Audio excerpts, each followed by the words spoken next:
반갑습니다. 일단 뭐 변리사 기출문제 같은 거 보신 적 있죠? 생물에 대해서. 그러니까 앞으로 나중에 이제 보시게 될 텐데 변리사 이제 기출문제를 보게 되면은 크게 이제 세 파트, 네 파트. 그러니까 세포 분자 생물학하고 이제 맨 앞부분이 이제 세포 분자 생물학이라고 얘기를 하거든요. 요 파트에서도 문제가 좀 나와요. 그러니까 여기 이제 메이저 파트. 그래서 이 세포 분자 생물학이라고 하는 거는 세포학 엔드, 유전학 엔드, 물질대사 파트, 그 다음에 이제 분자 생물학이라고 있잖아요. DNA, RNA 뭐 이런 거 있잖아. 그치? 여기서 이제 10문제 중에서 6문제 정도? 6문제, 7문제 정도? 그 정도 이제 약간 그냥 넉넉히 얘기를 했을 때 그 정도는 나온다. 적어도.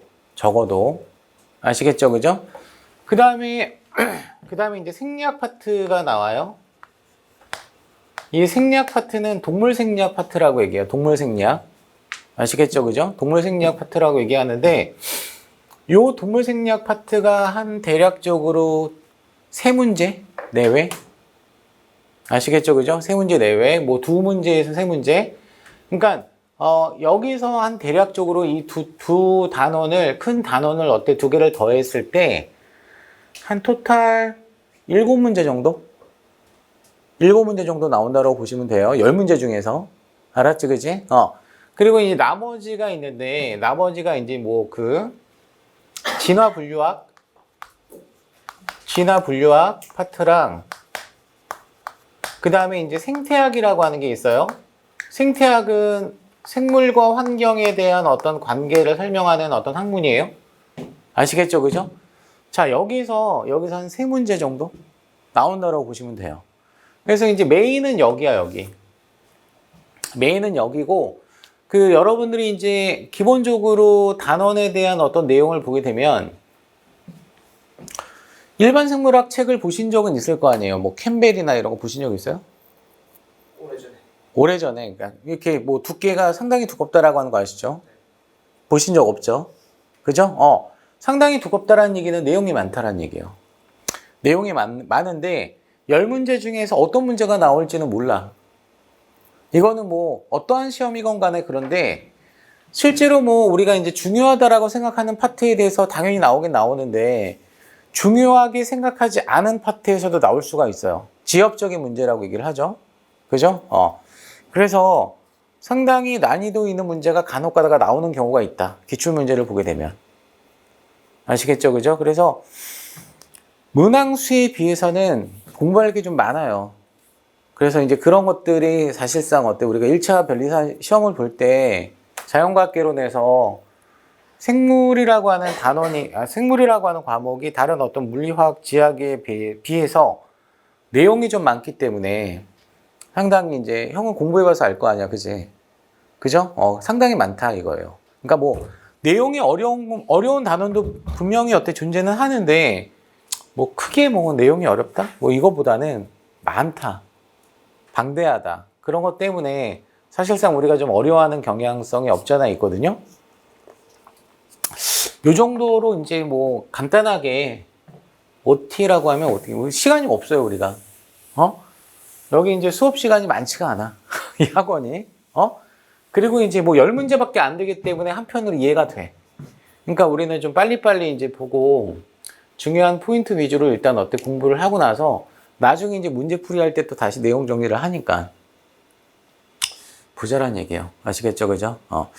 자, 기본적으로 일단은 생물 파트를 잠깐 보게 되면 형은 초시는 아니잖아. 그러면 그동안 뭐 해서 인강 들었어요? 이런 과학은? 예. 인강 들었어요. 인강 들었어요? 자, 일단은 생물의 특성이라고 하는 게 이제 생명현상의 특성이라고 얘기를 합니다. 아시겠죠? 그죠? 자, 생명현상이라고 하는 게 뭐냐면은 생물이 갖고 있는 특성, 생물이 갖고 있는 어떤 특징을 그냥 생명현상이라고 얘기를 해. 그래서 생물학을 뭐라고 얘기해? 현상학이라고 얘기해, 원래. 현상학. 알았지, 그지? 그러니까 예를 들어서 뭐냐면 여러분들한테 자, 여러분 이게 뭐예요? 분필이에요? 라고 한다면 여러분들이 그게 왜 분필이에요? 이런 사람 없잖아. 그럼 너 나가 그런다고. 그지? 그러니까 무슨 말이냐면은 생명현상이라고 하는 거는 일단 우리가 논리적으로 어때 이해할 수 있는 부분도 있지만 이해가 안 되는 부분도 있어요. 아시겠죠? 그죠? 예를 들어서 간의 위치가 왜 여기입니까? 그건 나도 모르는 거야. 알았지? 그지? 그럼 이런 건 어떻게 해줘야 돼요? 그냥 받아들여야 돼요. 아시겠죠? 그죠? 그래서 일단은 생명현상이라고 하는 건 뭐냐면은 생물이 갖고 있는 어떤 특성을 생명현상이라고 얘기해요. 아시겠죠? 그죠? 그래서 얘는 생물이에요, 그냥. 생물 그 자체가 갖고 있는 어떤 특성을 생명현상이라고 얘기할 수 있다. 라고 하는 거죠. 그죠? 자, 그러면 일단 우리가 이제 생물이라고 하는 거는 살아있다라고 하는 표현을 쓰지 않나요? 살아있다. 맞지, 그지? 그럼 그 살아있다라고 하는 생물을 구성하는 가장 작은 단위가 뭐냐 이거야. 물질을 구성하고 있는 가장 작은 단위를 우리가 일반적으로 얘기를 할 때 뭐라고 얘기해? 원자라고 얘기를 하잖아, 원자. 맞지, 그지? 그런데 생물을 구성하고 있는 가장 기본적인 단위는 세포부터 시작해요, 세포부터. 아시겠죠, 그죠? 그러면 세포는 살아있다라고 얘기할 수 있는 거 맞아? 맞아. 알았지, 그지? 세포는 살아있는 게 맞아. 아시겠죠, 그죠? 그래서 여러분들 뭐 슬라이드 같은 거 복사 안 해줬어요, 학원에서? 따로 교재가 있다고 하셨는데 저는 그게 필수가 아닌 줄 알고. 아, 그래요? 자, 어쨌거나 가급적이면은 노트를 하나 준비하시는 게 좋고요. 그죠? 만약에 교재를 뭐 굳이 안 산다라고 한다면 저기 데스크에서 얘기해가지고 PPT 이거 복사해달라고 하세요. 알았죠? 그죠? 자, 지금은 수업 시작했으니까 좀 이따 쉬는 시간에 좀 뽑아달라고 하시고, 일단은 세포로 구성되어 있다라고 하는 거야. 그럼 세포로 복잡하게 조직화되는 어떤 체계를 갖고 있는 게 이제 생물이라고 얘기할 수 있거든요. 이거를 우리는 뭐라고 얘기해? 체계화라고 얘기해. 체계화. 체계화된 구조를 갖고 있는 게 생물의 특성이에요. 아시겠죠? 그죠? 그러니까 이게 뭐야? 규칙적이라는 얘기야? 불규칙적이라는 얘기야? 상당히 규칙적이라는 얘기야. 그치? 자, 그러면 일단 모든 생물은 세포라고 하는 걸로 되어 있다라고 하는 거예요. 그죠? 이게 바로 이제 세포가 구조적이면서 기능적인 어떤 특성을 갖고 있다라는 얘기죠. 아시겠죠? 그죠? 그러면 간단하게 얘기하면은 구조적이라고 하는 건 뭐야? 생긴 거로 봐서. 그 다음에 기능적이라고 하는 건 뭐야? 하는 짓으로 봐서나 생긴 걸로 봐서나 기본적인 단위를 우리가 이제 세포라고 얘기하는 거예요. 아시겠죠? 그죠? 뭐 어려운 단어 아니에요? 이해가 되죠? 그죠? 자, 그러면 결과적으로 일단 이 세포라고 하는 게 모여서 뭘 만들어? 조직이라고 하는 걸 만들어. 맞지, 그지? 그럼 조직이라고 하는 거는 여러분들이 뭐 처음 들어보는 건 아니란 말이야. 조직이 뭐야? 비슷한 어떤 유형의 세포들의 모임이야, 그냥. 알았지, 그지? 근데 내가 지금 비슷한이라고 하는 표현을 썼잖아. 뭐가 비슷하다라는 얘기야? 형태나 기능이 비슷하다라는 얘기야. 형태나 기능이. 그래서 뭐 위조직, 간조직 이런 거 들어봤죠? 들어봤을 거예요. 그죠? 그래서 우리가 이제 동물 조직을 위주로 공부를 하는데 동물 조직 같은 경우는 그지? 상피 조직이라고 하는 게 있어. 여러분들이 조직에 대해서 잘 몰라, 잘. 알았지, 그지? 무슨 조직이 있다고? 상피 조직. 이런 게 상피 조직이야. 그리고 이 안에 어떤 거 구강 내부 있잖아. 상피 조직이야. 그지? 그 다음에 내시경 검사 같은 거 할 때 이렇게 식도를 거쳐가지고 위까지 내려가잖아. 그 벽 있잖아. 다 상피 조직이라고, 거기가. 아시겠죠, 그죠? 됐습니까? 상피 조직이 있고 또 하나가 뭐가 있어요? 신경 조직이라고 하는 게 있어요. 이거 뭐 처음 들어본 건 아니죠? 이건 감이 오죠? 신경 조직이라고 하는 거. 맞지, 그지? 그리고 여러분들이 갖고 있는 운동에 관여하는 조직을 뭐라고 얘기해요? 근육 조직이라고 얘기합니다. 아시겠죠, 그죠? 자, 이런 것들은 어느 정도 우리가 이제 감이 와요. 그죠? 막연하진 않단 말이야. 그지? 자, 그런데 상당히 약간 막연한 조직 중에 하나가 뭐가 있냐면 결합 조직이라고 하는 게 있습니다. 뭐가 있다고요? 결합 조직이라고 하는 게 있는데, 자, 결합 조직이 왜 막연할 것 같아? 종류가 많아. 알았지, 그지? 그러니까 우리 몸에 있는 지방 조직, 그지? 뼈 조직, 연골 조직, 오케이? 그 다음에 예를 들어서 혈액 같은 것도 뭐에 해당이 돼? 결합 조직에 해당이 돼. 그러니까 굉장히 종류가 다양하다라고 얘기할 수 있다고. 됐죠? 이런 조직이 모였을 때 일단 식물 같은 경우는 식물만 갖고 있는 특성 중에 하나가 뭐냐면 식물은 조직계를 갖고 있어요. 식물만. 아시겠죠? 그죠? 식물은 뭘 갖고 있다고? 조직계를 갖고 있어. 됐지? 동물은 없다라는 얘기야. 알았지? 그지? 자, 그러면 어쨌거나 조직에서 기관으로 넘어갈 수 있을 거 아니야. 이 기관은 식물, 동물 모두 갖고 있거든요. 맞죠? 그죠? 그래서 자, 이런 어떤 그 네 종류의 어떤 조직이 모여서 일반적으로 위나 간과 같은 소화기관을 만들 수 있고, 그 다음에 심장과 같은 순환기관을 만들 수가 있고, 폐와 같은 호흡기관을 만들 수 있고, 신장이라고 하는 배설기관을 만들 수 있다는 얘기야. 뭐, 그치? 그런 거야. 아시겠죠? 그죠? 자, 그러면 이런 기관들이 모여서 유사한 어떤 모임을 또 형성할 수가 있거든요. 그죠? 이런 걸 우리는 뭐라고 얘기해? 기관계라고 얘기해. 기관계. 이 기관계는 식물은 없어요. 아시겠죠? 그죠? 식물은 없고 이것도 동물만의 특징이야. 아시겠죠? 그죠? 그러니까 인간이 갖고 있는 기관계는 한 대략적으로 한 11개 정도가 있거든요. 뭐 호흡계도 있고 내분비계도 있고 신경계도 있고 감각계도 있고 그치? 근골격계도 있고 들어봤지 이런 거? 이런 게 이제 기관계라고 얘기하는 거예요. 자, 이런 것들이 유기적으로 모여 안 모여? 유기적으로 모여서 인간이라고 하는 혹은 강아지라고 하는 고양이라고 하는 이런 어떤 생명체를 형성한다는 얘기죠. 아시겠죠? 그죠? 그럼 이렇게 유기적으로 모이는 어떤 이 자체가 체계화된 구조라고 얘기할 수 있다고. 아시겠습니까? 그죠? 뭐 어려운 거 아니죠? 여기까지 뭐 특별하게 뭐 내용이 복잡하거나 그러진 않거든요. 자, 그러면 기본적으로 이런 생물을 우리는 뭐라고 얘기해? 다세포 생물이라고 얘기해. 알았죠? 그죠? 그래서 다세포 생물은 세포가 모여서 조직이나 기관을 형성을 해가지고 개체까지 가는 어떤 생물을 우리는 뭐라고 얘기해? 다세포 생물이라고 얘기한다고. 일반적으로 단세포 생물은 뭐죠? 단세포 생물은 세포 하나가 뭐죠? 생명체죠, 그냥. 아시겠죠, 그죠? 이런 특성을 갖고 있다는 얘기예요. 그래서 바이러스가 왜 생물로서의 어떤 적합하지 않은 특성을 갖고 있냐면 바이러스는 단백질과 핵산밖에 없어. 세포가 아니라고. 맞지, 그지? 그러니까 완벽한 생명체라고 보기가 힘들다는 얘기죠. 이해가 되지? 일단 1번이 만족하지 않아, 바이러스는. 아시겠죠, 그죠? 자, 두 번째 볼게요. 2번이 가장 중요해, 2번이. 생명체의 특성 중에서 가장 중요한 게 뭐야? 물질대사야, 물질대사. 아시겠죠, 그죠? 물질대사라고 하는 건 뭐냐면, 자, 화학반응을 의미하는 겁니다. 화학반응. 그죠? 화학반응. 화학반응이라고 하는 건 뭡니까? 성질이 완벽하게 바뀌는 어떤 변화를 뜻해요. 그래서 화학반응은 화학변화라고도 얘기를 하죠. 화학반응 자체는 화학변화라고 얘기한다는 얘기야. 그지? 자, 그러면 요 반응 자체가 우리가 느낄 수 있는 것 중에 하나가 뭐냐면 복잡하다라는 얘기예요. 상당히 복잡하다. 맞지, 그지? 그럼 복잡하다라고 하는 거는 그만큼 어떠한 단계적으로 얘가 변하는 과정이 상당히 얘가 많은 것을 요구하고 있다는 얘기거든. 맞아, 안 맞아? 그게 바로 뭐냐면은 고에너지를 필요로 한다는 얘기야. 아시겠죠, 그죠? 고에너지가 요구가 된다는 얘기거든. 자, 그런데 요 고에너지를 필요로 하는 어떤 이 화학 반응이 일어나기 위해서는 세포가 이 에너지를 견뎌야 되는데 세포가 견디지 못합니다.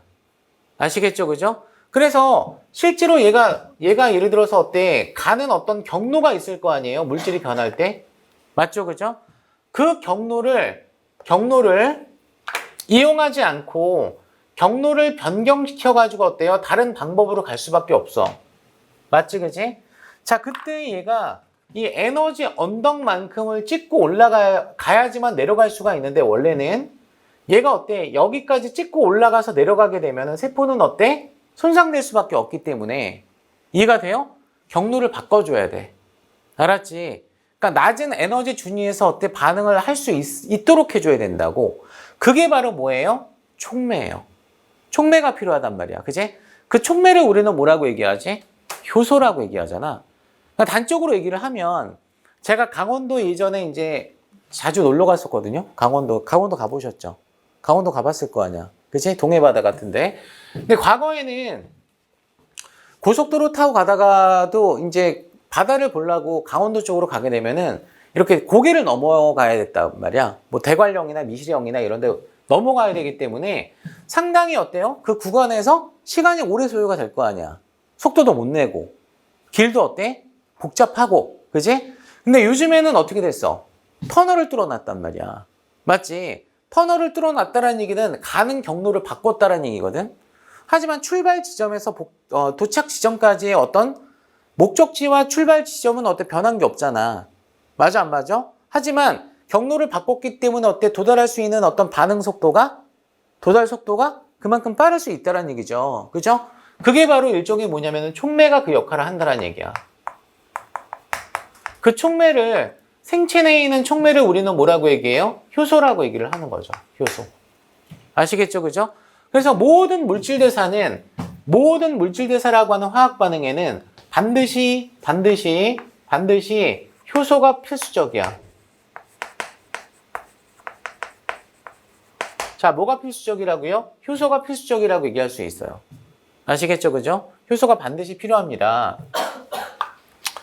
자, 예를 들어서 이 화학 반응이라고 하는 게 왜 그렇게 복잡하다라고 얘기를 하냐면, 그죠? 제가 아이유가 되는 거예요. 자, 물론 뭐 인정 안 하겠죠. 뭔 헛소리야 라고 얘기할 수 있겠지만 그게 화학 반응이라고. 전혀 다른 성질을 갖고 있는 물질로 바뀔 수가 있다는 얘기야. 얼마나 복잡하겠어. 상상만 하더라도. 그치? 이런 어떤 복잡한 화학 반응은 왜 필요할 것 같아? 생물은 자기가 필요한 물질을 만들기도 해야 되고 살아가면서 필요한 에너지도 어때? 만들어야 된단 말이야. 그러한 어떤 복잡한 반응 자체를 우리가 물질대사라고 퉁치는 거야, 그냥. 알았죠? 그죠? 자, 그러면 이 물질대사의 종류는 크게 이제 두 가지가 있는데요. 그죠? 그 중에 하나가 이제 동화작용이라고 하는 게 있고요. 또 하나가 뭐가 있어요? 이화작용이라고 하는 게 있습니다. 아시겠죠? 그죠? 자, 이 동화작용이라고 하는 거는 한 가지 동자, 이게 한자로. 뭐가 되는 거야? 여러 개의 입자가 모여서 하나가 된다는 얘기거든. 알았지? 그지? 그러면 반응을 보게 되면은 어떤 저분자 물질들이 모여서 고분자가 되는 거예요. 요게 동화작용이에요. 뭐 심플하죠? 맞아, 안 맞아? 자, 그러면 저분자라고 하는 거는 말 그대로 입자가 작은 거야, 그냥. 맞아, 안 맞아? 이 입자가 작은 것들이 어때? 하나가 되는 거란 말이야, 이렇게. 이해가 돼? 자, 그런데, 자, 요런 팁은 좀 알아둡시다. 물론 절대적인 건 아닌데 대부분 어때? 해당이 돼요. 자, 저분자 같은 경우는 분자 사이즈가 작잖아. 분자 사이즈의 에너지가 결정이 돼. 에너지의 비례. 그러면 저분자 수준을 갖고 있는 저분자 물질이 갖고 있는 에너지는 뭐야? 저에너지야. 맞지, 그치? 그럼 고분자는 사이즈가 크니까 에너지가 어때? 높아. 고에너지라고 얘기할 수 있어, 없어? 있단 말이야. 그치? 그러면 결과적으로 모든 화학 반응은 물질 대사를 포함한 모든 화학 반응은 여기 있는 어떤 저분자를 반응물이라고 얘기를 하고요. 고분자를 뭐라고 얘기하죠? 생성물이라고 얘기하지 않습니까? 맞아, 안 맞아? 그러면 반응물과 생성물은 물질의 종류가 다르기 때문에 에너지 차원에서도 어때? 절대로 같을 수가 없어. 알았지? 이거는 절대적인 거야. 절대적인 거란 말이야. 그치? 자, 그러면 일단 봅시다. 얘가 저분자가 에너지 준위가 낮죠? 그 다음에 고분자는 상대적으로 에너지 준위가 어때요? 높겠죠, 이렇게. 맞아, 안 맞아? 그러면 이 Y축을 에너지축이라고 한다면 이 물질은 변할 때 에너지가 높아지는 반응으로 어때? 바뀌는 거지.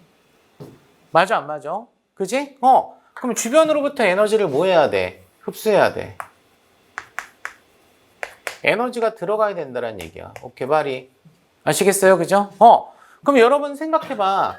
에너지를 어때 흡수하니까 에너지 준위가 높아지는 건 당연한 거야. 에너지 총량 보존의 법칙이라고 하는 연력학 보존의 법칙이라고 하는 게 있으니까. 자, 그러면 결과적으로 에너지를 흡수하니까 이러한 반응을 전문적인 용어로 뭐라고 얘기해요? 흡열 반응이라고 얘기를 합니다. 중학교 때도 배우는 것 같아, 이거. 흡열 반응. 그치? 자, 그 다음에 여러 개의 조각이 모여서 하나가 되는 거 아니야? 이걸 뭐라고 얘기해? 화학 반응에서. 합성이라고 얘기해. 오케이, 말이. 됐습니까? 그죠? 이거는 화학에서도 쓰는 용어예요. 생물에서도 쓰고 화학에서도 쓰는 용어란 말이야. 그치? 자, 요거를 우리는 무슨 작용이라고 얘기해? 동화작용이라고 얘기하는 거야. 알았죠? 그죠? 동화작용이라고 얘기합니다. 또 하나 팁 하나 알려드리면은 일반적으로 우리가 생화학적으로 얘기하면 이 반응은 환원 반응이야. 알았죠? 그치? 무슨 반응이라고? 환원 반응이야. 이거 나중에 얘기할게. 잘 모르겠으면 히읗 히읗 히읗 외워. 알았어? 히읗 히읗 히읗. 알았지? 그치? 자, 동화작용, 이화작용은 생물학 용어입니다. 이거는 전부 다 생물이나 화학에서 다 쓸 수 있는 거고요. 됐죠? 자, 또 하나 봅시다. 에너지가 낮으면 낮을수록 높은 거에 비해서 안정해. 알았지? 그치? 자, 그러면 저 분자는 안정한 수준의 어떤 물질이라고 얘기할 수 있고, 고분자라고 하는 친구는 불안정한 수준의 물질이라고 얘기할 수 있는 거 맞지? 맞아, 안 맞아? 자, 물질도 불안정한 상태는 원하지 않아. 알았지, 그치? 불안정한 상태는 어때? 원하지 않는다는 얘기는 안정한 상태로 가려고 하는 성향이 있어. 성향이 있단 말이야. 이해가 돼요? 그러면 얘는 불안정한 상태로 가는 어떤 반응이기 때문에 이거는 자발적이지 않아. 비자발적인 반응이라고 얘기할 수 있다고. 그렇기 때문에 에너지를 줘야 돼. 아시겠습니까? 납득이 되죠? 납득이 되죠? 자, 그래서 대표적으로 물질을 합성하고 여기 보시면 물질을 합성하고 합성 나왔잖아? 에너지를 흡수하는 바꿔서 얘기하면 뭐예요? 흡열 반응이란 얘기죠, 이게. 맞죠, 그죠? 이러한 어떤 생체 내 화학 반응, 대사를 우리는 뭐라고 얘기해요? 동화작용이라고 얘기하는 거예요. 아시겠죠, 그죠? 자, 그러면 여러분들이 어때? 초등 때부터 들어봤던 광합성 들어봤을 거 아니야, 그지? 광합성이 뭐야? 식물이 빛 에너지를 받아서, 뭘 받아서? 빛 에너지를 흡수해서 뭘 합성하는 거야? 유기물을 합성하는 걸 뭐라고 얘기해? 광합성이라고 얘기하는 거야. 이해가 되죠? 그러면 그때 광합성에서 필요한 재료가 있을 거 아니에요? 그 필요한 재료가 뭐예요? 이산화탄소하고 물이라고 하는 저분자가 필요하다고. 맞습니까? 그죠? 그럼 여기에 에너지를 어때? 줘야 돼. 빛을 줘야 돼. 그지? 그러면 이게 뭐가 돼? 빵이 된다는 얘기야. 빵. 알았어? 표현하고자 하면은 빵이야. 포도당이란 말이야, 이게. 뭐가 만들어진다고요? 포도당이 만들어진다고. 자, 동물은 어때? 먹거나 돈 주고 사 먹어야 될 거 아니야. 식물은 만들어. 알았어요? 대기 중에 있는 어떤 이산화탄소하고 물만 마시면 햇빛 받잖아? 몸에서 빵이 만들어진단 말이야. 그지? 그러면 당연히 이때 빛이라고 하는 에너지는 뭐야? 수단이야, 수단. 에너지가 목적이 아니라고. 유기물을 만들기 위해서 필요한 수단이에요. 맞죠? 그죠? 그럼 포도당만 만들어지니? 아니잖아. 여기서 뭐도 만들어져? 산소도 발생하죠. 맞아, 안 맞아? 산소는 목적 산물이 아니야. 생성물이지만. 이거는 뭐야? 부산물이야. 알았죠? 그죠? 그러니까 식물이 어때? 광합성하는 목적은 산소를 만들기 위해서가 아니라 포도당을 만들기 위해서 하는 거고, 얘는 서비스야, 서비스. 이해가 돼요? 안 돼요? 됐죠? 그죠? 그래서 유기물을 합성하는 게 목적이다. 이 유기물이라고 하는 포도당을 만든 이 자체가 이제 광합성의 목적이다라고 얘기할 수 있어, 없어? 그러니까 결과적으로 얘는 물질 합성이 목적이에요.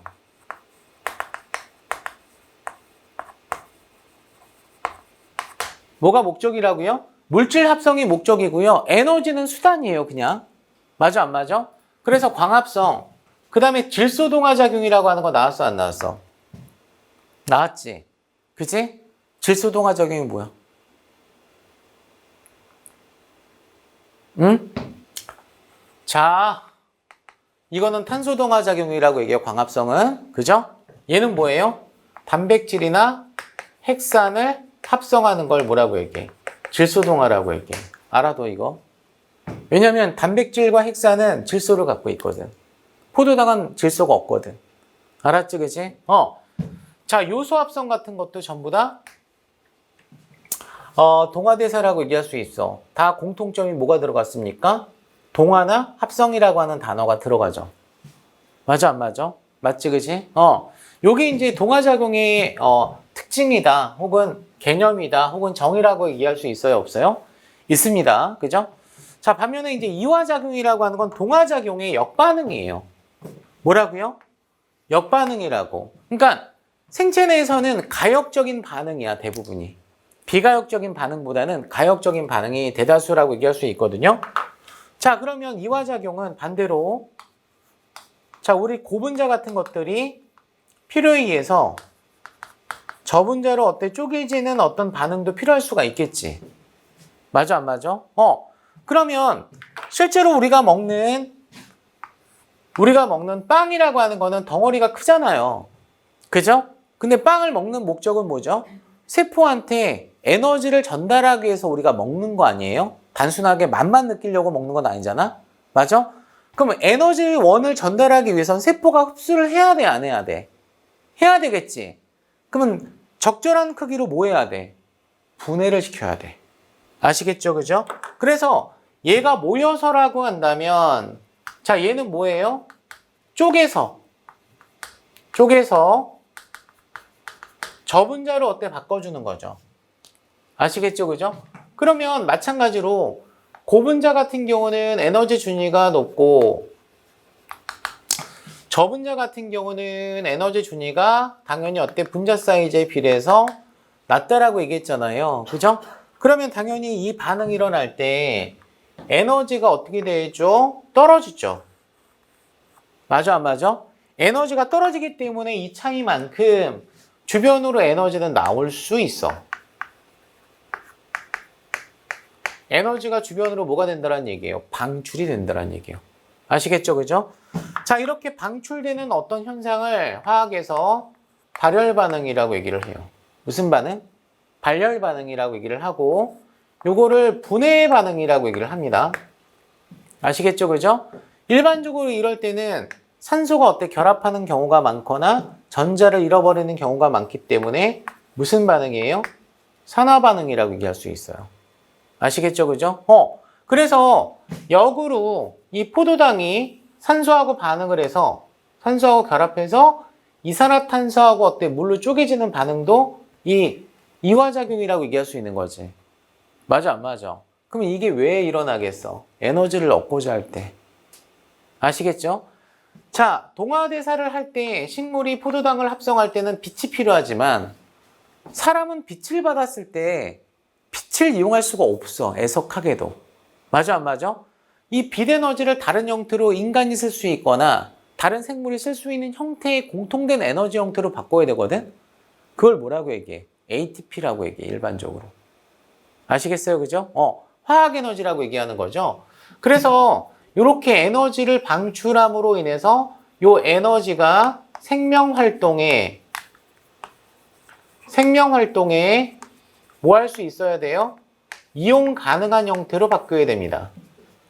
아시겠죠? 그죠? 이해가 돼, 안 돼? 그러면 결과적으로 뭐야? 이화작용의 목적은 뭐야? 절대적이진 않지만 에너지를 얻고자 하는 거야.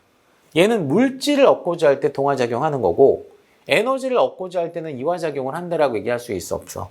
있다고. 됐습니까? 그래서 얘는 다시 한번 정리하면 발열, 분해지, 비읍. 맞아? 그 다음에 추가적으로 무슨 반응? 산화 반응이라고 얘기할 수 있어요, 없어요? 있습니다. 자, 그러면 일단 물질을 분해하는 어떤 분해라고 하는 단어 나오죠? 그 다음에 에너지를 방출하는 어떤 대사라고 나오죠? 자, 대표적으로 그런 대사가 뭐가 있습니까? 호흡이라고 하는, 요게 이제 세포호흡이에요, 세포호흡. 무슨 호흡이라고요?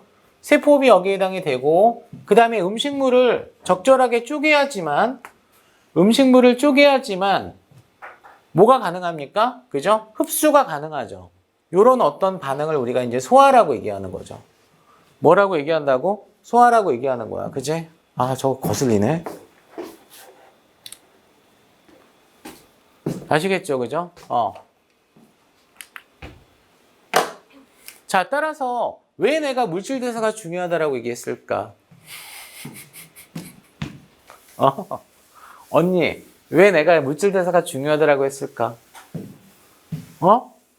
세포를 만들 때도 물질 대사가 필요해. 자극과 반응에도 물질 대사가 필요해. 알았지? 그러니까 모든 생명 현상에는 기본 전제가 뭐야? 물질 대사가 있어야 돼. 그래서 이게 가장 중요하다라는 얘기야. 아시겠죠?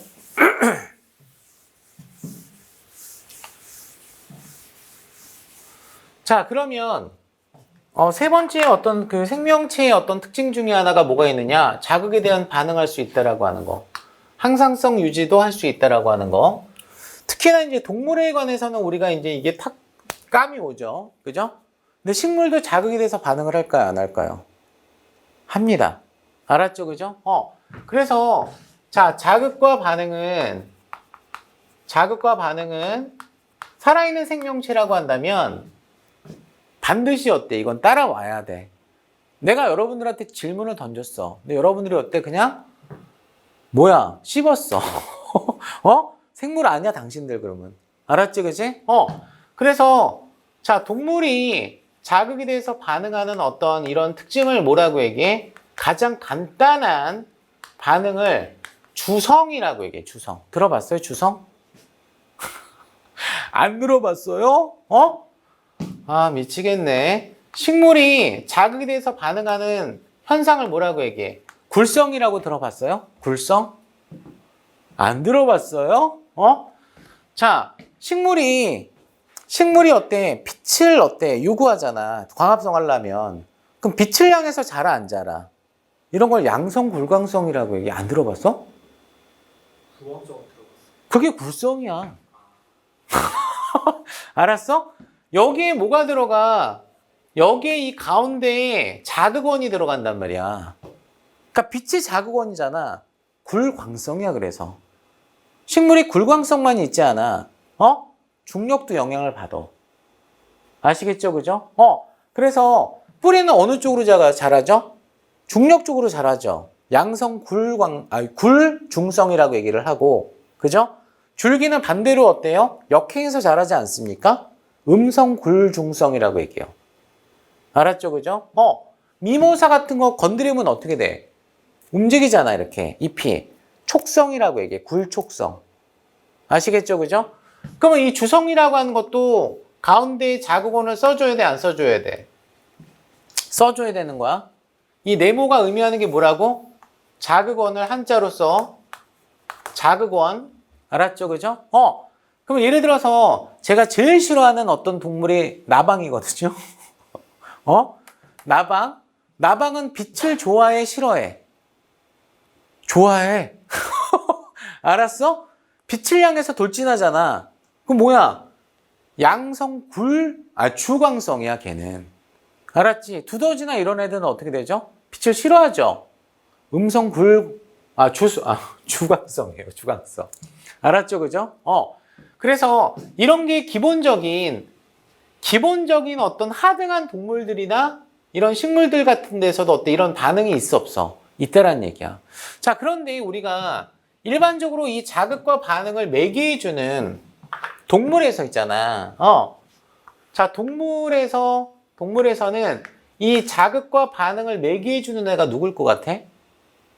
신경계야. 알았지, 그지? 뭐라고요? 신경계가 그 역할을 한다고. 아시겠어요? 그죠? 그럼 자극을 받아주는 장소가 어딥니까? 감각계. 반응을 하는 장소가 어딥니까? 근골격계. 라고 얘기를 하는 거지. 그지? 그래서 생물체 내외의 환경 변화라고 하는 이 변화 자체가 생물의 입장으로 봤을 때는 뭔가 자극으로 받아들일 수 있다는 얘기야, 없다는 얘기야? 있다는 얘기야.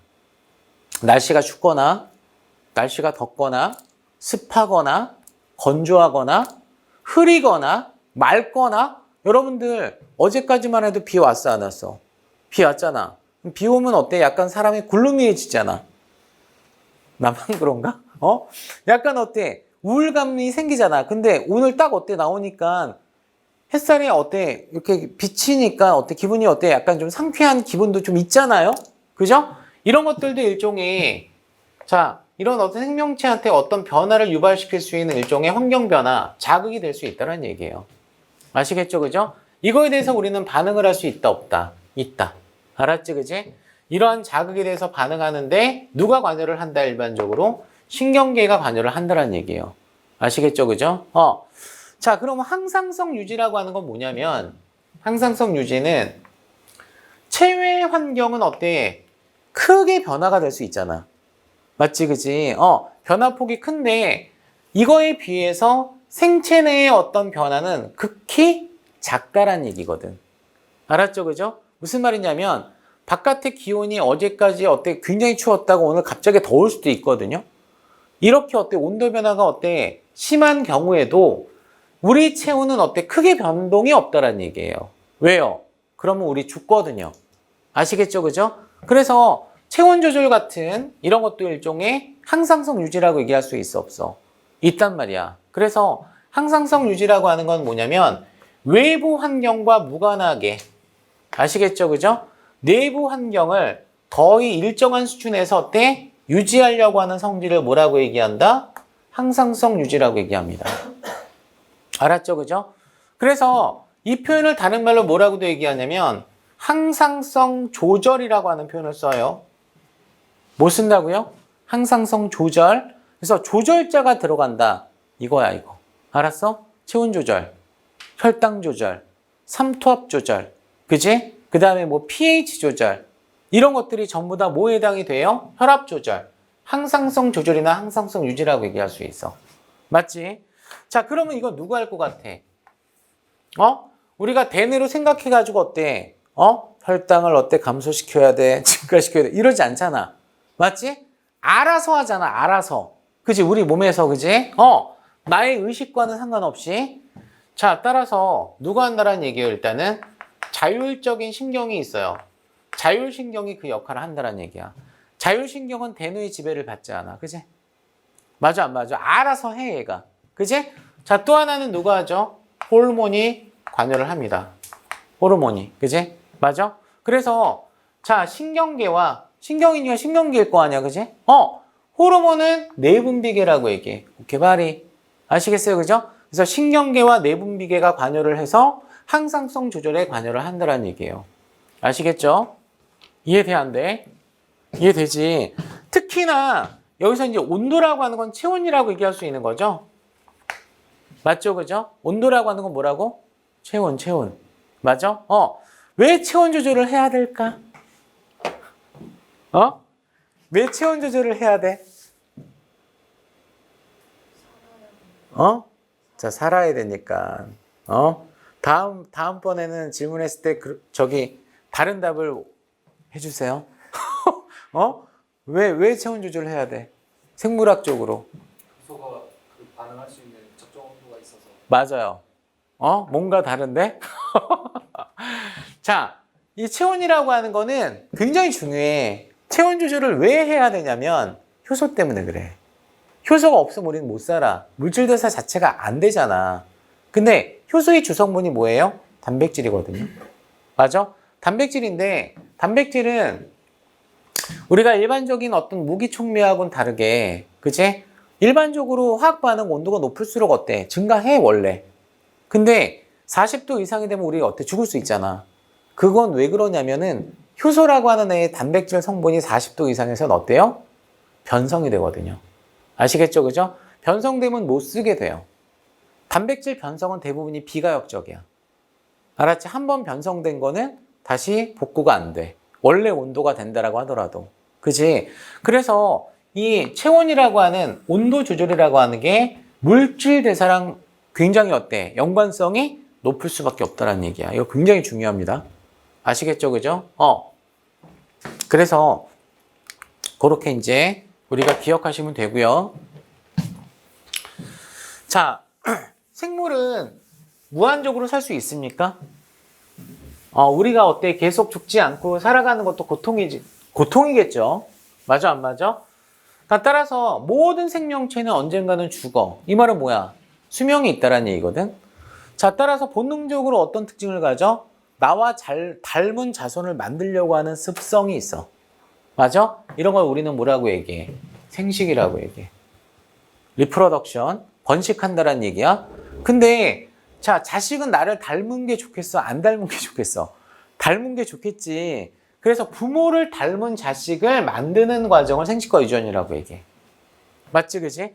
그러면 결과적으로 이거는 내가 자식을 만든다는 얘기는 나 좋자고 하는 건 아니에요. 그렇잖아. 나는 나대로 살다가 죽는 걸 거 아니야. 맞아, 안 맞아? 그러면 자기 자신을 위하는 게 아니라 뭐예요? 인간이라고 하는 어떤 지구상에 존재하고 있는 어떤 생물의 한 종이 유지가 되려고 하는 거잖아. 맞아? 그래서 다른 애랑은 다르게 얘는 종족 유지가 목적이에요. 뭐가 목적이라고요? 종족 보존이나 종족 유지가 목적이라고. 여태까지 아까 얘기한 세포로 되어 있다, 물질 대사한다, 자극에 대해서 반응하고 항상성 유지한다. 이거는 개체 유지야. 생명체 하나가 유지하기 위해서 하는 거고, 이거는 종족 유지가 목적이라고 얘기할 수 있다 이거지. 아시겠죠, 그죠? 그래서 결과적으로 자기를 부모를 닮은 자식을 만들어주는 과정을 우리가 생식과 유전이라고 얘기하는데, 생식의 패턴은 크게 두 가지가 있죠. 그죠? 하나가 무성생식이라고 하는 게 있습니다. 그죠? 무성생식이라고 하는 거는 배우자 없이 일어나는 생식이라고 나왔어, 안 나왔어?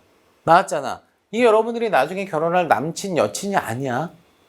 알았어? 이 배우자라고 하는 건 뭐예요? 생식세포예요. 알았죠? 이거 까먹으시면 안 돼요. 어머님, 저랑 결혼할 배우자가 될 사람입니다. 이러면 안 돼. 무식한 얘기야? 배우자 체야? 알았죠? 그죠? 생식세포니까 뭐가 되겠어? 동물로 따지면은 정자, 난자가 배우자예요. 아시겠죠? 그죠? 그럼 배우자를 만들지 않고 어디 일어나는 생식이기 때문에 유전적으로 어떻게 될까? 부모하고 자식이 동일하겠지. 맞아, 안 맞아? 그지? 재미없어, 이거는. 그지? 근데 이 무성생식이라고 하는 것도 나름대로 장점은 있을까, 없을까? 있어. 뭐야? 속도가 빨라. 맞지, 그지? 비용이 적게 들어. 그죠? 그래서, 자, 장점이라고 한다면 얘는 빠르다. 두 번째, 비용이 적다. 비용이 적다라는 얘기는 그만큼 에너지를 덜 소모해도 된다는 얘기예요. 생식 과정에서. 자, 그러면 단점은 뭐가 있을까? 단점은 유전자가 똑같기 때문에 환경 변화가 일어났을 때 적응하기가 어려워져. 알았죠? 그죠? 그래서 그게 바로 진화에 불리하다라고 하는 거예요. 진화에 불리하다라고 하는 단점을 갖고 있기 때문에 일반적으로 고등한 동물들이나 고등한 생물들 같은 경우는 무성생식을 하지 않고 유성생식을 하죠. 맞죠? 그죠? 자, 반면에 이제 유성생식이라고 하는 거는 암수의 생식세포가 요게 바로 뭐죠? 배우자죠, 배우자. 맞죠? 그죠? 배우자가 결합한다.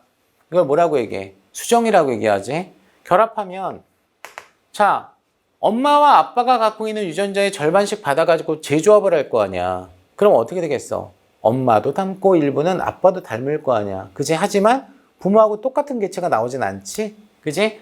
유전적으로 다양성을 갖고 있단 말이야. 그지? 그러니까 유전적 다양성이 크다라고 하는 게 장점이에요.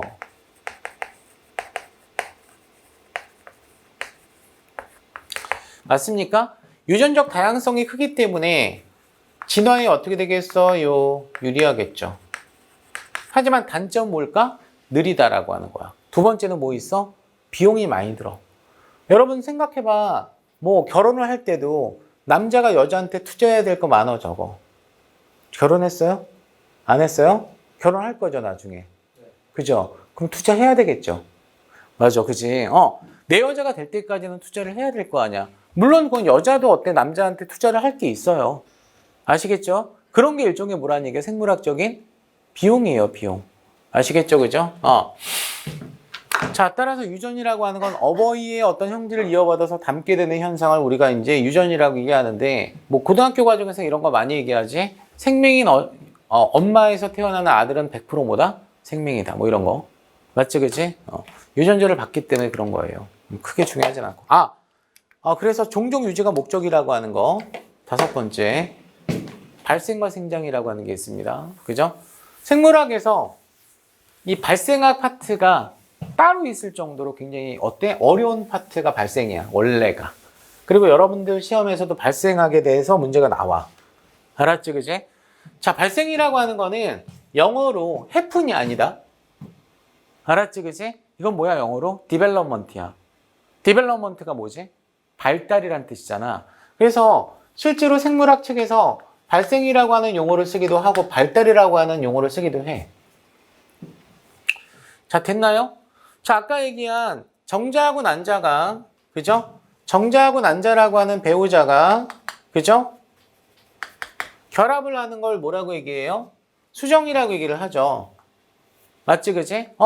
자, 이 수정이 된 어떤 하나의 세포를 뭐라고 얘기해? 수정란이라고 얘기하지, 그지? 근데 이거는 동물에서만 쓰는 거야, 원래. 알았지, 그지? 모든 생물에서 정자하고 난자와 같은 수배우자와 안배우자가 결합한 세포 하나를 접합자라고 얘기해, 원래는. 뭐라고 얘기한다고요? 접합자라고 얘기해요, 그죠? 그러면 얘는, 이 자체는 그냥 한 개의 세포일 뿐이거든? 맞죠? 사람의 수정란이 생명체야? 아니거든? 그지? 근데 이게 시간이 지날수록 뭐해? 시간이 지날수록 어때? 변해. 변하면 뭐가 돼? 개체가 된다고. 즉, 수많은 세포를 갖는 뭐가 돼요? 다세포 생물이 될 수 있다는 얘기예요. 개체가 된다는 얘기예요. 자, 그러면 이 과정에서는 봐봐. 한 개의 세포가 수많은 세포로 어때 되기 위해서는 기본적으로 뭐가 필요하겠어? 세포 분열이 필요하겠지. 맞아, 안 맞아? 그치? 그리고 세포가 많아졌어. 많은 세포가 어때요? 거기서 이제 특별하게 변하지 않고 멈춰버리면 이거 암세포야. 알았지, 그지? 세포가 많아지는데 이유가 있을 거 아니야. 야, 너는 위가 돼. 너는 신장이 돼. 너는 뇌가 되라?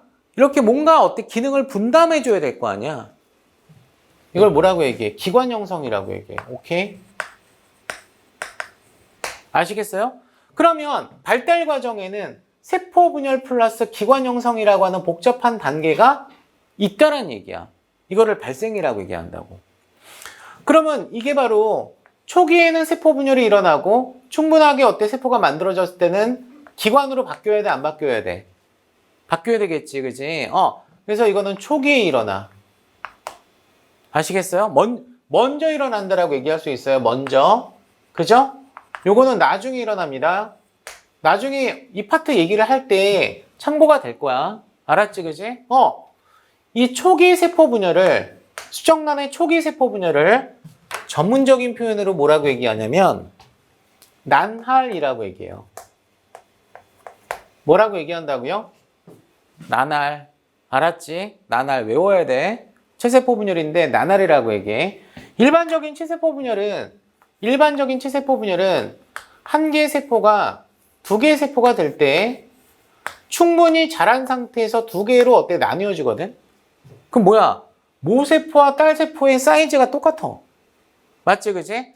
근데 난할의 경우는 한 개의 수정란이 분열을 했을 때 세포는 두 개가 되긴 되는데 세포의 크기는 하나의 절반으로 감소가 된다고. 이해가 돼? 그럼 당연히 위에 게 빠르겠어, 아래 게 빠르겠어?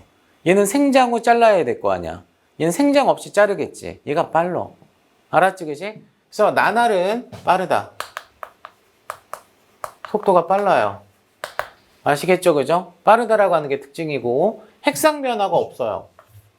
여러분들이 중학교, 고등학교 때 생물에 대해서 공부하셨던 분들은 이거 굉장히 많이 나오잖아. 그지? 낼 게 없으니까 이거 내는 거야.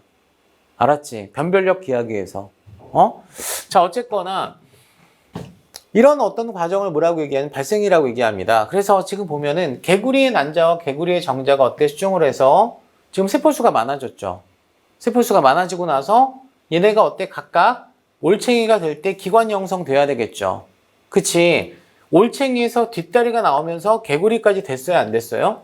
됐죠? 그죠? 개구리가 완벽하게 됐을 때까지 다 변하고 있잖아.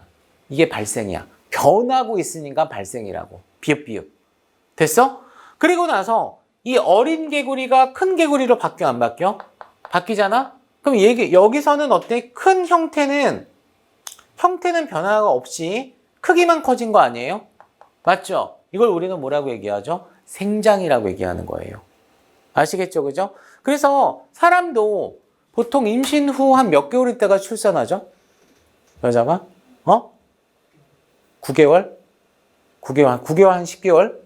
한 10개월 보통 일반적으로 10개월 정도 얘기하잖아. 10개월 정도? 그치? 그러면 발생은 10개월 동안 일어나지 않아. 3개월이면 끝나. 알았지? 그럼 3개월 정도 어때? 발생 끝나고 나서 애가 나오면 어떻게 돼? 걔 죽어. 왜? 충분히 크지 않았기 때문에. 그래서 나머지 7개월 동안 어떻게 돼? 엄마 뱃속에서 충분하게 어때? 생존 가능할 수 있을 정도의 크기로 자라는 과정이 필요해, 안 필요해? 필요하지. 이게 바로 뭐냐면은 출생전 생장이라고 얘기해요. 출생전 생장. 그러니까 우리가 태어났을 때 신생할 때서부터 여러분 20세 전후까지 자랐어, 안 자랐어? 자랐지. 그건 출생 후 생장이야. 알았지, 그지? 그래서 자, 기관이 세팅이 다 되고 나서 체세포 분열을 통해서 사이즈가 커지는 걸 뭐라고 얘기해요? 생장이라고 얘기합니다. 알았죠? 그러니까 세포는 커지지 않아요, 일반적으로. 커지면 분리해요. 알았죠? 그러니까 세포 수가 많아져가지고 사이즈가 커지는 거지, 세포가 커짐으로 인해서 사이즈가 커지지 않는다는 얘기야. 알았지, 그지? 그래서 체세포 분열을 통해서 세포 수가 증가해가지고 커지는 현상을, 개체가 증가하는 현상을 우리는 뭐라고 얘기해요? 생장이라고 얘기하는 거예요. 그러면 요것도 일종의 이제 개체 유지 차원의 목적이라고 얘기할 수 있는 거죠. 맞죠, 그죠? 자, 마지막에 적응과 진화라고 하는 게 있습니다.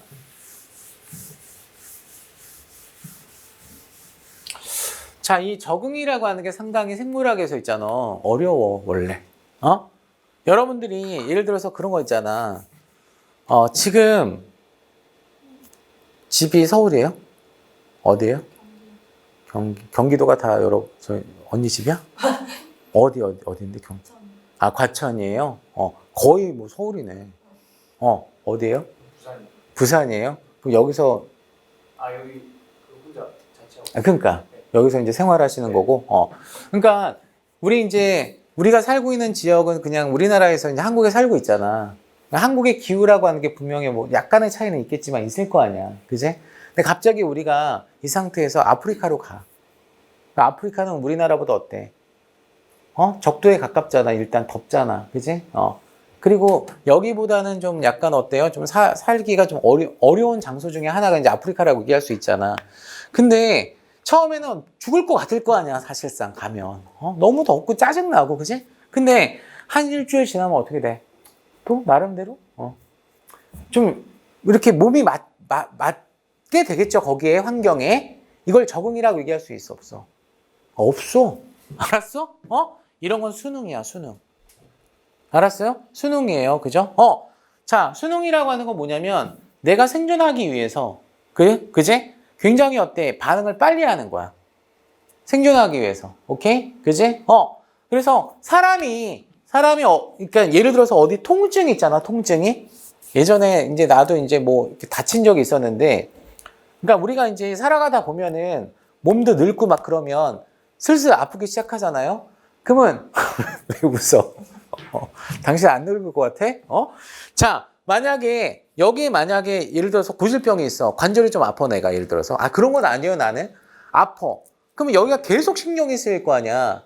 맞지? 근데 이게 참 재밌는 게 뭐냐면은 우리 몸은 어느 정도 시간이 지나잖아? 그럼 이 통증을 어때요? 못 느끼게 해요. 그러니까 뭐 한다라는 얘기야. 그러니까 이 통증을 계속 느끼면 내가 너무 피곤할 거 아니야. 이거에 대한 감각을 무시하는 경향이 있어요. 이런 것들이 일종의 뭐야? 생존을 위해서 하는, 즉 즉각적인 반응이라고 얘기할 수 있어, 없어? 있어, 이거는. 수능이야, 이거는 수능. 맞아?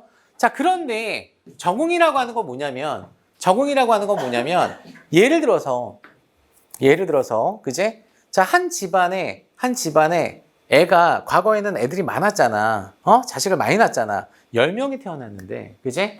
당시에는 키가 크고, 그 다음에 잘생기고, 똑똑한 애가 당연히 어때? 부모들, 그 자식들 중에서도 어때? 사랑을 많이 받았을 거 아니야. 예를 들어서. 지금 같은 어떤 조건에서 보게 되면. 그럼 거기서도 어때? 키 작고, 뚱뚱하고, 머리도 나쁘고, 못생기고, 이런 애도 있을 거 아니야. 자식이 많으면. 그제? 걔네들이 어때? 관심 못 받다가 갑자기 세상이 변해. 세상이 변하면 어떻게 돼? 걔한테 관심이 갈 수도 있어. 그럼 모르는 거 아니야. 맞지? 그럼 얘가 자기가 나중을 위해서 어때? 그렇게 바뀐 거야? 그거 아니지. 어떻게 하다 보니까 그런 애가 태어난 거고, 그런 애가 적절한 어떤 환경이 됐을 때 유리하게 작용할 수도 있을 거 아니야. 그러니까 적응이라고 하는 건 굉장히 수동적인 거야. 표현은 맞추는 거라고 얘기를 하지만, 어댑테이션이라고 얘기를 하지만, 환경 변화가 일어났을 때 어떤 특정 개체가 유리할 수 있다는 얘기거든.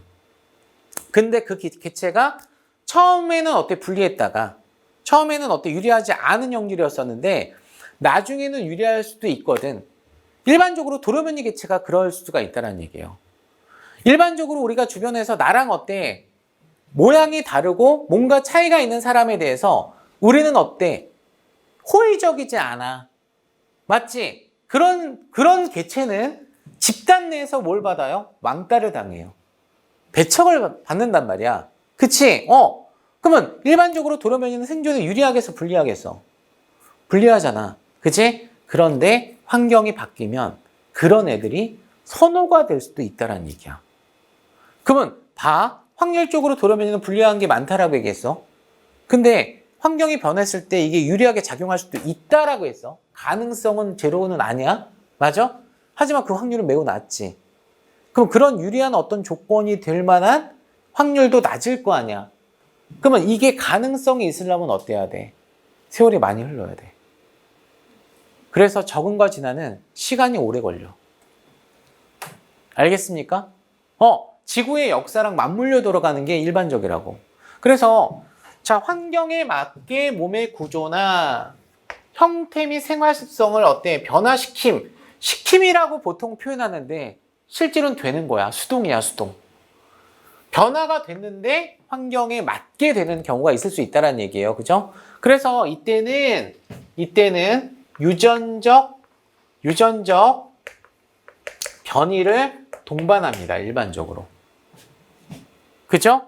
고상한 표현이에요. 나쁘게 얘기하면 뭐죠? 돌연변이. 더 나쁘게 얘기하면 뭐죠? 병신. 알았지? 병신이 어때? 관심을 받는 세상이 될 수도 있다는 얘기야. 맞지, 그지? 자, 그러면 이 적응이라고 하는 게 생기면 오랜 세월이 흘렀을 때 종분화가 일어날 수도 있어요, 없어요? 있겠죠? 맞아, 안 맞아, 그지? 그게 뭐로 이어질 수 있다는 얘기예요. 진화로 이루어질 수 있다는 얘기고, 진화로 어때? 바뀔 수 있다는 얘기야. 아시겠죠, 그죠? 그래서 우리가 뭐 인류의 조상이 있을 거 아니야. 과거로 거슬러 올라가면 진화론적인 입장으로 봤을 때 그 인류의 조상과 침팬지의 조상과 그죠? 뭐 보노보 얘네 조상, 오랑우탄, 고릴라, 그치? 이 조상들이 하나로 만나는 시기가 있다라고 얘기하잖아. 맞아, 안 맞아, 그지? 이런 게 일종의 진화라고 얘기할 수 있다고. 예를 들어서 과천에 산다라고 했으니까 대공원 있을 거 아니에요, 그죠? 대공원 가봤죠. 거기서 가장 어때 인기가 많은 수컷 고릴라가 있어. 관심 있어? 없잖아. 종이 다르기 때문에 관심이 없다고. 내가 만약에 서울대공원에 갔는데, 그치? 거기에 사육사가, 자, 우리 동물원에서 가장 어때? 인기가 많은 암컷 오랑우탄이에요. 그럼 내가 어때? 걔를 보고 마음이 쿵쾅쿵쾅해? 안 그렇다고. 왜 그렇다고? 종이 다르기 때문에. 생식적인 격리가 일어났단 말이야, 우리는 이미. 아시겠죠, 그죠? 이런 게 일종의 진화라고 얘기할 수 있어요, 없어요? 있는 거죠. 그죠? 그래서 실제로 이 사막여우랑 북극여우라고 하는 여우라고 하는 게 동일하지. 같은 종이다, 이거. 같은 종이다. 여우 같잖아. 그런데 얘네가 유전적으로 같겠어, 다르겠어? 차이는 있다라는 얘기야. 그지? 물론 얘네가 더 오랜 세월이 흐르게 되면 얘가 여우하고를 어때? 같은 종이 아니고 다른 종으로 바뀔 수도 있겠지. 아직까지는 같은 종이라는 얘기야. 아시겠죠? 그죠? 그러면 사막여우하고 북극여우의 형태를 봐봐. 차이가 있어, 없어? 있지. 왜? 얘는 추운 지방에 살고 얘는 더운 지방에 살잖아. 더운 지방에 살기 때문에 어때? 열을 잘 배출을 해야 되겠지. 말단부가 크다고. 오케이? 맞아? 추운 지방에 살고 있기 때문에 털이 많아야 되겠죠? 그죠? 그리고 말단부, 손발이나 귀나 이런 것들이 작겠죠? 그죠? 그리고 털 색깔을 보세요. 털 색깔이 어떤 색깔이야? 하얀 색깔을 띠고 있잖아. 그지? 이것도 천적으로부터 혹은 그 환경에 어때? 보호색 역할을 하기도 하겠죠. 맞아, 안 맞아? 그지? 그러니까 어쨌거나 얘네가 이런 어떤 같은 종인데도 불구하고 지역에 따라서, 서식지에 따라서 형태 같은 것들의 차이가 있는 거는 적응과 진화라고 얘기할 수 있다, 없다? 있다란 얘기예요. 아시겠죠? 그죠? 그러면 이 적응과 진화라고 하는 것도 목적이 뭐예요? 생물학적으로 보게 되면 종족 유지가 목적이라고 얘기할 수 있는 거죠. 아시겠죠? 그죠? 그러니까 우리 하나의 개체는 적응과 진화 안 돼. 우리가 무슨 진화가 돼? 우리가 몇 살이나 산다고. 엄청난 시간이 흘러야지만 어때? 이걸 우리가 차이를 볼 수가 있거든요. 그래서 개체 수준에서는 어때? 일어날 수 없고 최소한 개체군, 집단 내에서 이 진화를 어때? 논할 수가 있다라고 얘기할 수 있습니다. 아시겠죠? 그죠? 좀 쉬었다가 하도록 할게요. 이거 복사해 달라고 하세요. PPT.